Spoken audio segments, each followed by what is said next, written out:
Okay, everybody. I do believe we're ready to begin. I'm laughing because it's always an adventure here. India has a way of really testing your your ability to be with what is. I'm here by the Ganga. It's a beautiful sunny day, and today we're going to do a practice for the Piriformis. Sometimes it's called Piriformis syndrome. I'm going to talk about that in just a minute. I'm set up here down by the river. I tried to film yesterday and there was just so many people flying kites, people playing music, and kids screaming. And so I came down a little earlier to get to the river first before anyone else. And indeed, I'm pretty much alone. There'll be a few people passing by. But the downside to that is it's super windy in the morning. So I've got my mat anchored down with rocks. And hopefully it doesn't blow up too much sand in our faces while we're trying to practice. So let's talk a little bit about this Piriformis situation. So Cheryl requested this video for Piriformis syndrome, and I appreciate that request. Many of us suffer from sciatica. I get it sometimes. The piriformis muscle is one of the deep six muscles in the hip. And the sciatic nerve runs from the low back down through the muscles of the deep six, through and around by the piriformis, and down the back of the leg. So sometimes that piriformis muscle can be inflamed, which means there's less space for the sciatic nerve to pass through. Sometimes the sciatic nerve in some people's bodies, it goes right in the middle of the piriformis muscle.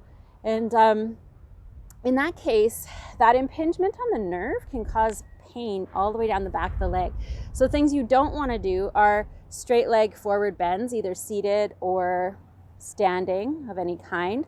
And the poses that are really helpful for it are things like pigeon, four square. So we're going to do a practice for that. And this practice, incidentally, will also be very helpful for low back issues as well, just as a gentle side effect. So it's a completely seated practice on the ground. Let's just start by bringing the hands forward and just starting to move the wrists. So we're going to exhale as we bring the hands down, and inhale as we bring the hands up, pressing the palms forward, spread the fingers, and then exhale as you bring the hands down. Inhale as you bring the hands up, and exhale as you bring the hands down. And one more time, inhale, bring them up, press the palms forward, and exhale, bring them down. Good, and then just circling the wrists, going around one direction and then the other. We also had a few people down here trying to sell me flowers, because they take flowers and they float them in the river as a blessing or an offering. All right, so then we're going to take one hand, doesn't matter which one, just put the fingers in the palm and stretch, press the fingers back, which will stretch the inside of the wrist. And the only reason I'm doing this is because we might be on the hands and knees a little bit, and I just wanted to warm up the wrists slightly. So just taking a couple of breaths there. I'm kind of pulsing it. You can do both sides, bending the fingers back and just getting a little stretch in the palm of the hand, the fingers, and the wrist. Okay, good. Now the first one we're going to do, we're going to come into tabletop, come to hands and knees. And remember, you can always pad your knees here with a blanket or a foam chip block. And we're going to go ahead and slide the right knee forward between the hands. And the right heel is just right underneath the right hip. The left foot can be pointing straight back, and then all we're going to do is exhale and turn to the left side, looking over the left shoulder. And while you do that, you can drop your right hip down a little bit if you want to. And then as you inhale, come back to center. Exhale over to the other side. Inhale back to center. Exhale, twist to the left. Inhale back to center, and exhale, twist to the right. Oh, an eagle just flew over. Hello, Mr. Eagle. Good. And then we'll slide that right knee back and come into child's pose. Take the knees a little bit apart. We'll take 2 ha breaths here. Inhale through the nose, exhale through the mouth. So this practice is all about creating space in that area of the deep six and the piriformis. Creating space for that sciatic nerve so it's not impinged when it runs through the hip area. And then go ahead and come back up. Again, you can pad the knees, bring the left knee forward. I still have my layers of clothes on for the morning. It was 6 degrees this morning in my bedroom. Makes you not want to get out of bed. Okay, so then as you exhale, twist and look over one side. Back toes can be curled under or not. Inhale to center and exhale to the other side. Inhaling to center, exhaling to twist. And again, you're just finding the flow that works here with your own breath. There's no right or wrong. Do a couple more on each side.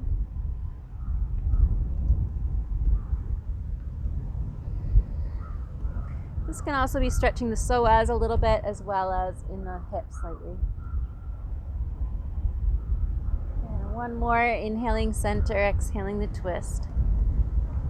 Good, and then we'll come back to center and slide the knees back, come back to child's pose one more time. Take 2 ha breaths. Inhale nose, exhale mouth.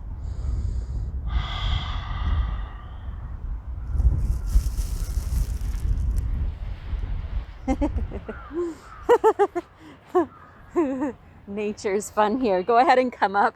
Just oh yeah, let's curl the toes under, walk your hands to your knees. I'm laughing because a big windstorm just came up and blew sand in my teeth.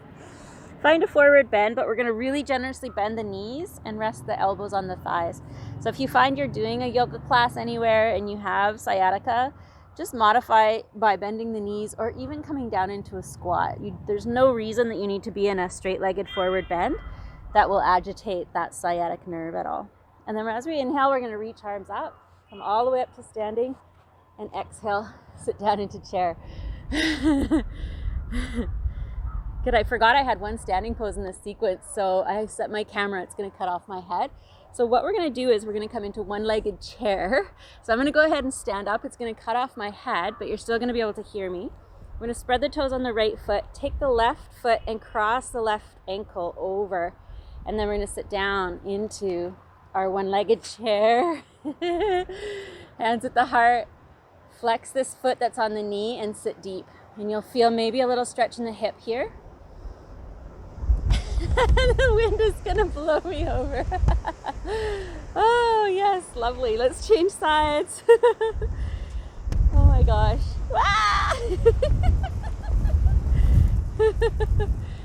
So this is a standing version of 4 square.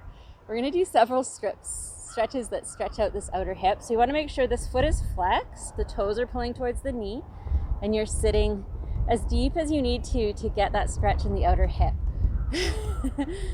Choose your gazing point, one spot in front of you. It's so alive out here today. Lots of nature, but no people. All right, good. And then we release and come up. We're going to walk the feet a little bit apart. Turn the toes out and sit the hips down, come into a little yogi squat here. So you'll notice we're not doing the straight-legged forward bend of any kind. And we're doing a lot of hip opening, outer hip in particular, in those deep 6 muscles. So super simple practice actually. These are the basic ones that you're going to want to do. We're going to come to seated and go ahead and stretch your legs out in front. We're going to cross the right leg over the left, and again, flex the foot. Bend your left knee. Place your left foot flat on the ground. You can lean back on your hands here. And you want to walk this foot in until you get a stretch in your outer hip of your bent leg, or the leg that's in front now. And then you're just going to move this, rock this a little bit side to side. And if it's comfortable, you can go a little further to the side on the left, a little further to the side on the right. I can see the color of the river. It's already starting to return to its green. It's been 2 days since the rain, and the muddiness is starting to subside. It's actually a gorgeous morning, not a cloud in the sky. So remember to breathe there as you're exploring that. And then we'll come back to the center, stretch both legs out and switch. And the other ankle on top, walk that other foot in as close as you need to get the stretch in the outer hip. And that might mean that your foot is more there if that's what gives you the stretch in the outer hip of the bent leg. And you can rock the knees a little side to side. I'm watching the eagles. They're riding the updraft on the hill here. They love this weather. In Dharamsala too, where the home of the Dalai Lama is, the eagles on the hillside, there's a lot of them, and they just like they love to ride the updraft on the mountain and play.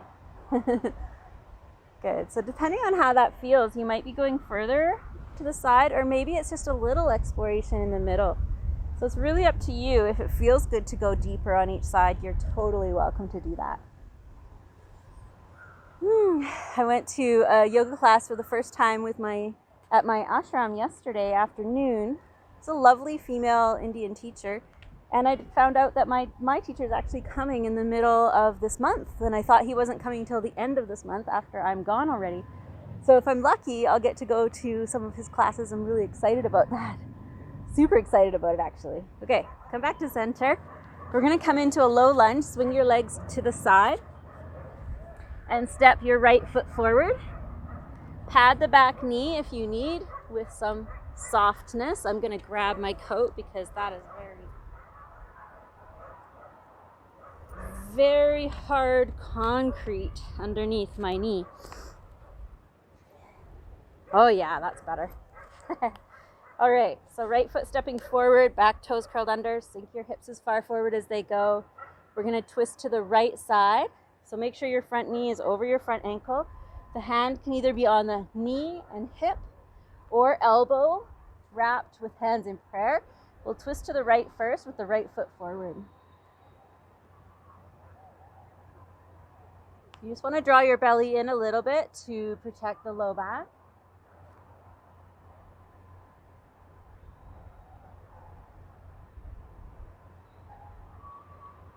And then gently release, come back to center, and we'll switch and change. Bring the right foot back, left foot forward.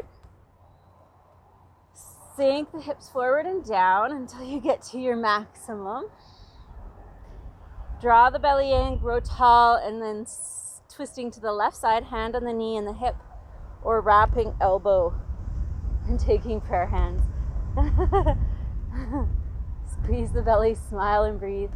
So what this is getting is this twist in the lunge. It's giving a little bit of a stretch in this outer hip here. And that's the area that we're targeting.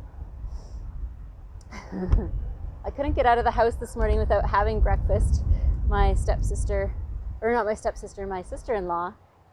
does most of the cooking, and I kind of didn't want to be rude and leave without breakfast, so I'm being very ginger with my food in my belly. Come back to center and gently release, which means I'm not doing any inversions. I'm being very gentle with the twists and the forward bends. All right, so then from here we're actually going to come to laying down on our back, and I'm not going to do pigeon with you today, but pigeon is one that you can do.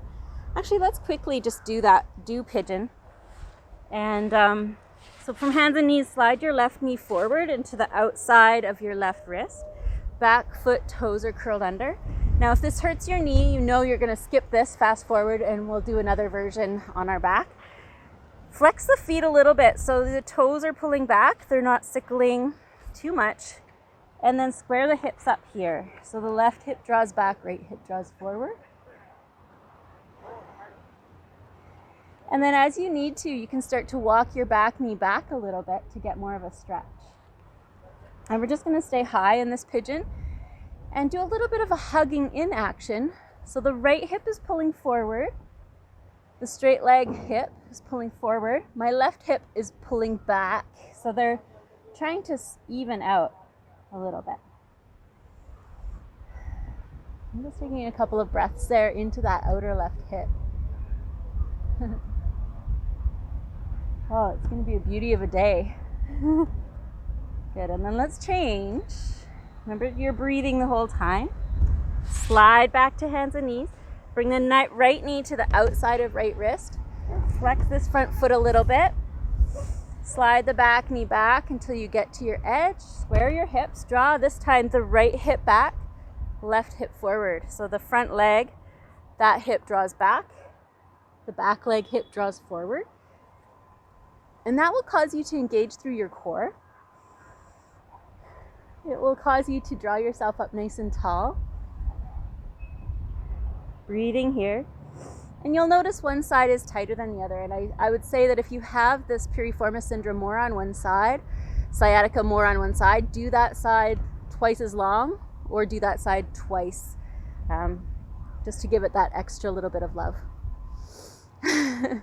Okay, let's release, sliding the front knee back. And we're gonna come to laying down on our backs. And I'm gonna pray that there's no wind storm. Maybe I'll go this way so I don't get any sand in my mouth. Woo, here it comes. Woo. You can see it looks like the desert. There's a sandstorm going that way. Okay, so we are going to come to laying down and do 4 square on our backs. Then we're gonna do a laying twist, okay? So coming onto your back when you're ready. And this is the version that you can do if pigeon hurts your knees, the one that we just did. You cross your right ankle on top of your left knee. Flex your right foot, pull the toes towards your knee, so making sure that even the pinky edge is also engaging. And then press your right knee forward with your right hand. And for those that have a really, really tight piriformis, tight deep six in the outer hip here, this is gonna be strong. You'll feel it and it'll be something you can breathe into. For those who aren't so tight here, what you might start to do is lift your left heel off the ground or put your foot on a block. The higher up this left foot comes, the deeper the stretch in this right hip, right? So for some of us, we need to bring the foot right up, take the right hand between the legs and interlace the fingers behind the left thigh. So for some, that's where you need to go to get some sensation here, because this or this won't give you much. So find where your body gets a bit of challenge, a bit of stretch in that outer hip. You can also put your head on a little block or blanket. If your head is tipping way back and it's not comfortable, you can place something underneath there. So we're just going to use a couple of honeybee breath here with the intention of releasing the tightness and the stress and the tension in this outer hip area, and the intention of creating space in here, yeah? So the honeybee, teeth are apart, Brahmari breath. Take a big inhale, fill the lungs, and then hum.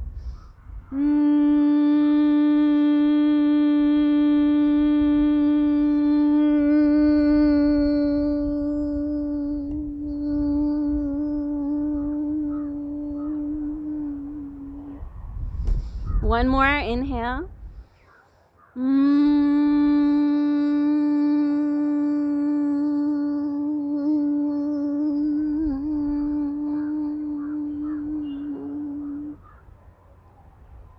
Good, good, good, beautiful. And I would say that out of all of the poses, if you just have time to do 1 or 2 things, this is the key pose, the quintessential pose. You could do it 2, even 3 times a day while you're treating that piriformis syndrome. The frequency is important, and regularity and consistency is important. All right, so let's trade sides. The left ankle on top of right knee. You can flex the foot, spread the toes, and again, find the place where you have just the right amount of challenge, whether your foot's on the ground or on a block, or lifting it all the way up. Maybe interlacing fingers behind the right thigh or on top of the right shin. And you'll notice the second side can feel either more challenging and tight or less challenging and loose. So for me, this side is the tight side. You'd want to spend twice as long on your tight side, right? So we're going to do 2 honeybees on this side, and then we're each going to go back to the side that's tightest for us, okay? So let's take a deep breath in, teeth are apart.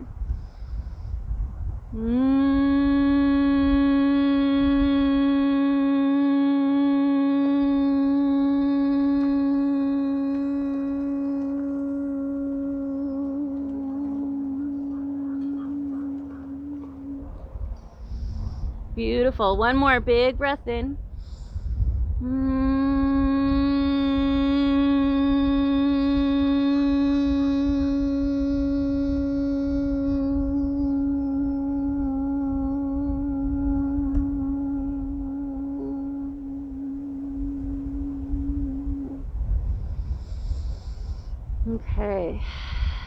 So if this was your tight side, you're going to stay here for a few more breaths. If the other side was your tight side, you're going to change and go back to that side.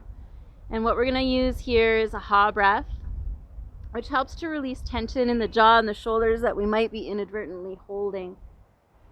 So taking deep breath in through the nose and a big sigh out the mouth. And just giving this stretch a little bit of time to work its magic.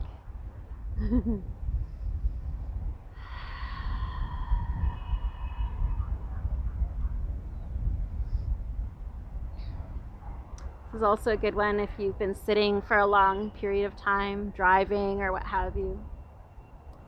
Sometimes things like driving and sitting can really exacerbate and make sciatica worse.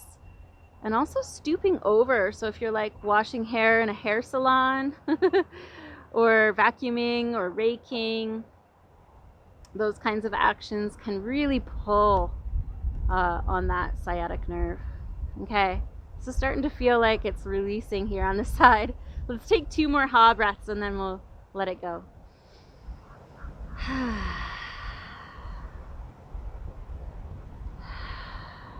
Beauty. Good, nice. And we're going to uncross the legs, hug the knees in, just give a little rock from side to side. You're welcome to come to Happy Baby here if you want to. And then we're going to finish off with a nice sweet little twist. Now the twist that I'm going to offer you, the laying twist that I'll suggest, is with eagle legs, but I'll also give an option in case this is not feeling good in your back or it's just not accessible. So if you cross your right leg over your left at your thighs, you're going to put your left foot down, shift your hips over to the right side of the mat. Squeeze your knees in, stretch your arms out to the side, and then roll your knees over to the left side. Now check that out. If that is not comfortable, if it doesn't feel good in your low back, or it just feels way too strong, what you're going to do is you're going to uncross the legs and do just a simple double knee twist without the cross. Okay. This, with the eagle legs, gets a little bit deeper into that outer hip muscle.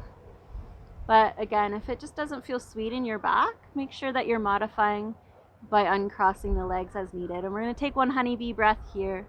Big inhale, big smile, fill the lungs, and then hum.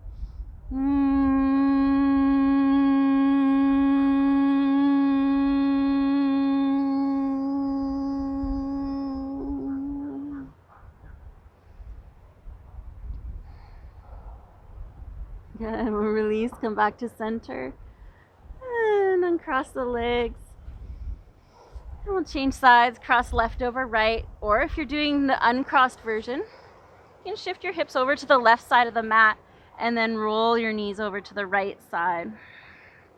You can also support the knees with a bolster or a block if it's really strong, just bringing the floor up to you if you need. So then here we'll take a honeybee as well. Big inhale breath. Maybe the head's in the center. Inhale, teeth apart, and 1 hum.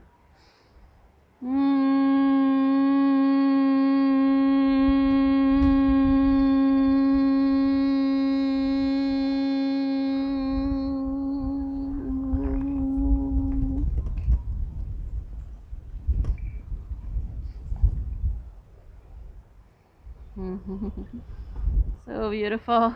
Let's come back to center. We're going to uncross the legs, set the hips back to the middle, and then stretch our legs out for Shavasana. And just take a 5-minute little rest here. So you're going to be inhaling and exhaling, allowing the body to settle and melt. Imagine that you're breathing space into your whole body with your breath. As you inhale, the body fills with peace and oxygen and prana. And as you exhale, the whole body softens, releasing and melting your body into the earth. Stay here as long as you like, at least 5 minutes. Just allowing the effects of the postures to work their magic and to integrate on all levels. And you could do this practice or a couple poses from this practice 2 or 3 times a day while you're really treating yourself therapeutically. It's important to, once the symptoms start to subside, then you can ease off and do the practice once a day, maybe once every second day. Have a beautiful day, all of you. I love you. Namaste from the Ganges. Peace, peace, peace.